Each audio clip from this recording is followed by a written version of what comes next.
friends. Welcome to Leap Interview Series.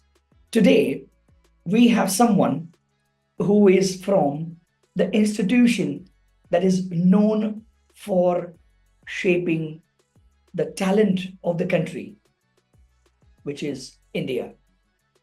Yes, it is the IITs, they call it. And we have Mr. S.N. Singh, Dr. Sri Niwas Singh from IIT Kanpur, one of the institutions, and he's on you can say, project or deputation to another institution as a director, and the name of the institution is Indian Institute of Information Technology and Management, which again is within India, and it's a fully funded government institution. So welcome, sir.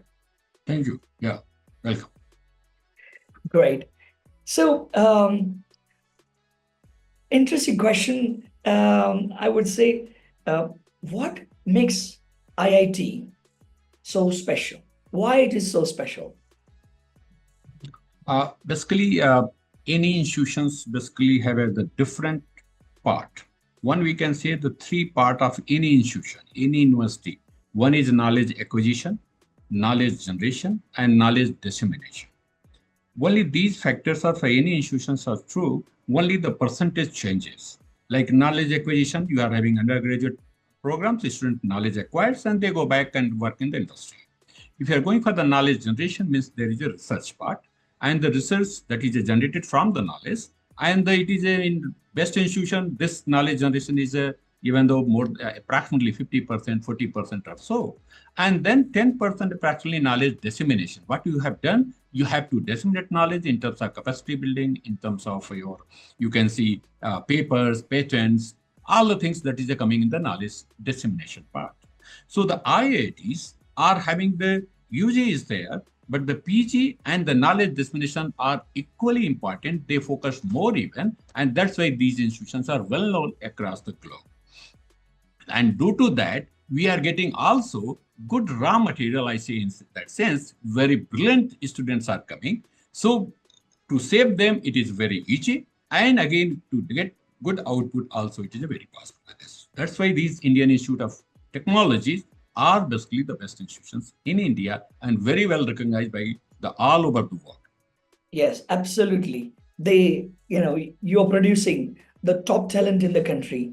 Yes. And if I may say so, which becomes the top talent in the world in coming years as they go into the industry. So yes, we have witnessed this institution producing some phenomenally good brains. And that's we're trying to understand. And we have in our audience, not just the students, but we will have educational institutions who would like to know how we can become so successful, so respected. So again, when you talk about knowledge acquisition and go and work in the industry, I think that is what most of the private institutions are doing or are focused on for obvious reasons. But the second and the third part of knowledge that you mentioned, generation and dissemination, which focuses mainly on research and those areas. Now, my question is, private institutions might think, well, it might be my view, so I don't want to put any disregard to the institutions out there, but private institutions might think, well, research doesn't really pay the bills, so we have to sustain ourselves commercially, and then how can we do the research? And if you're not doing that research part, which is the second part, and the third part that you said, if you're not doing that because of the commercial reasons, in spite of that, then how can we become successful? You see, always I say, this is the what your teaching part, academics part, is just like a bread. If I'll give you bread to eat continuously without butter and jam, you will fed up and you will not eat even. but you put some butter on that, even a small amount. If you are putting more, it will be more tastier. I'm not saying it is 100% butter, but it is there. Jam you are putting, then it becomes tastier. And also it is a good. So in similar way, if you are doing only the academics and teaching and distributing the degree, that will basically require a lot of time to the student to acquire in terms of the industry output and other things. It will a lot of period required for the train them to fit in this. But if you go in those IITs, because most of the even the teaching is related. Nowadays, the teaching has also different part. It is a research-led teaching, research incentive teaching, only teaching. Many type of teachings are also the learning and curriculums and other things. Other teaching, learning, the philosophy now which is changing across the globe. Now the private institutions are also going for this concept, but only their percentage of knowledge generation or research part, which I say, it is maybe the 5 to 10%. But it will go in the good institution because they are having good funding, good, even though like a ministry is giving money for the research, even though ministry having many funding opportunity, the government money is coming. So we are basically, then students are involved. So our teaching is basically the research-led teaching. So students very easily understand properly. And also they're completely, this out-of-box thinking that is coming, and that's why the talent is grown in that way. So they are very fit for the society, for the industry, for the country that is happening. Fantastic, fantastic. Well, your journey has been quite inspirational. You started as assistant engineer way back in 88, and then obviously professor and assistant associate and so on in the teaching line. And then you became the Vice-Chancellor of one of the universities. Can you just explain, how was that experience? How did you get into becoming Vice-Chancellor? And it seems the duration of that stint was quite small. So can you throw some light on that achievement of yours? Yes, see, even though after doing my BTech bachelor degree in the engineering, I went to IIT Kanpur for doing my master's.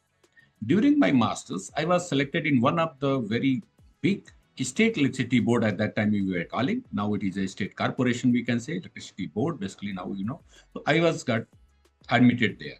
So since I was doing master's, and then it was I had to either decide one, I would have decided second one. But since I was posted in IIT Kanpur, due to certain things, and then my complete master's was converted to the part-time master's. And then being there, I was working for the State Electricity Board and also did my PhD, that is a research also in the IIT Kanpur. After getting all the things, then I quit, I came to the academics. The reason for coming to the academics, because when I was doing my bachelor's, I was not interested to go for the teaching because the students were shouting on the teachers, throwing the chalks, this and that. Then I realized I should not be teacher, but you can say destiny, you don't know. And finally, when I came to the IIT Kanpur, then I realized, these professors are sitting in that. I'm talking about in 87, they are sitting in the air-conditioned buildings, traveling by air, all the things, facility was there. I said, this is a very good life compared to even the industry people. So having the experience of my industry, the utility, which I worked for 8 years in different sections, in operation, planning, and then I came to the academics, and I can be one of the best teacher in that's rated by the IIT Kanpur.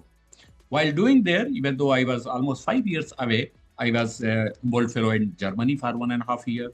I was visiting professor in basically at one place like Denmark Technical University, I was there. Even though in the Asian countries, I was there in Hong Kong for 1.5 years. I was in Bangkok for 1.5 years almost. So I was doing teaching, research, so all flavor I got.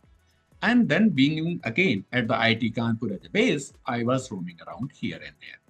Then after doing this one, I got opportunity to get as a vice chancellor of one university because the tenure of that the state government technical university it is again government of state government.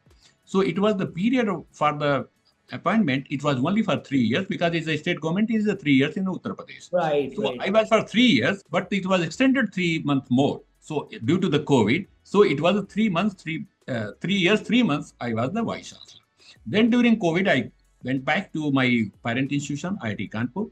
I was there during the COVID, and fortunately, I got this is an institute of national importance. That is the Indian Institute of Information Technology, the Ministry of Education, fully centrally funded institution. And then I got a director position, and I came join in April 2022, and then I'm continuing for more than 3 years here. Fantastic. So we know that your current institution is a fantastic institution and so on, but still, do you see any challenges that you still have to? What are the challenges Yes, that you deal with? True. Any institution, if you are going for the big institution, you are having a different type of problem. But at the same time, you got the very good people like faculty member, large number of faculty members, then you can choose and you can take the work done from them. If you are going at the medium, like my institution at this capacity is 1,750 students plus, they are there, not more, but they are only IT and computer science students and management students. So they are there's the boom of computer science and the information technology nowadays. Yes. So they are the less, but again, the faculties are less. So to get it done, very few people are very energetic, they can do, otherwise I have to do. So the problems are the different institutions are different. Once I joined here, there was no departments, no deans, no associate deans. There was only 2 convocations in 24 years. In 3 years, I did even the convocation 4 times in 3 years only. So that basically the different problems were there in the beginning due to the various reasons. I don't want to state here. But I came here in 3 years. I did 7-8 selections, faculty doubled, programs doubled, students almost added 50% extra. Everything I'm trying to double in 5 years. It is increasing its capacity and also its ranking and visibility in the PS. Wow, fantastic. Well, it's great to have this conversation. Somebody who worked and led premium institutions, and it's a kind of a different sort of a game when you are leading an institution where you have powerful students, brilliant faculties. So as you rightly said, there are different challenges, right? Those who are looking out for talented students, I think they have different challenges to attract the talent. Now you have the talent, you obviously have different level of challenge. Of course, you have to maintain the institution to those standards, which are very high. So appreciate, the kind of work that you've been doing for so many years, and really inspirational work that you have been doing in various institutions in different capacities of director, vice chancellor, and director again now. So any last words of wisdom for educational institutions? What would you say to especially those who are not fortunate to have national funding or state funding, and they might be private, but they want to probably grow with their quality as well as commercial sustainability? Yes. Nowadays, a lot of universities are there. Number of intakes, they have increased. So they have increased the fees also because government has no control on the university fees, and they are generating a lot of revenues. And now this ranking, whether it's a QS ranking or Indian National NRIF ranking, we call it, they are coming there. So now they are also focusing, because the fees they have increased, they are focusing and hiring good teachers so that they can do the research as well and they can come in the ranking. Because based on the ranking, basically normally the good students again coming back here. Because IITs are good ranking, that's why the brilliant students are going there. So that they are improving, so it is also the private institutions are there. One thing also I want to state, I'm very fortunate because I work in one of the best institutions like IIT Kanpur, where I basically, and one of the big utility also I worked for 7-8 years. I had a very good exposure from the various countries like Denmark, Sweden, Greece. I've been there and keep on giving lectures, China, Hong Kong, Bangkok, many countries. I have traveled across the globe, almost more than 40 countries, and giving my lectures. So now people have invite me to go and deliver my lecture site. Normally I do go there. And I interact with the faculty members. So a lot of network we are doing. So the ID was one where I was served as a professor. I served as head of department. I served as the board of governors of IIT Kanpur itself for 5 years. Then I went to the state government. That is another challenge there in the state government due to the funding problem, due to the lot of rules and regulations. Freedom is very limited. And then finally, again, I came in central government where the institute is small, but the problems are the different scenario and that I'm solving. But the funding is not an issue because the government is giving enough funding to us, but we have to grow and we have to compete with among the peers. So I have worked in all the areas. I'm very much associated because my bachelor degree is one of the state engineering college. It's a very small college. So it is known to all the area of problems of starting with the private, to the state engineering colleges, to national institution, to the Indian institution. So I have associated and my many friends are there and still we are connected and we are doing the help to them. Fantastic. Well, that's all we have time today. But thank you so much for your time and so much of sharing that you did with your knowledge and experience. Thank you so much. Thank you. Thank you. Thank you.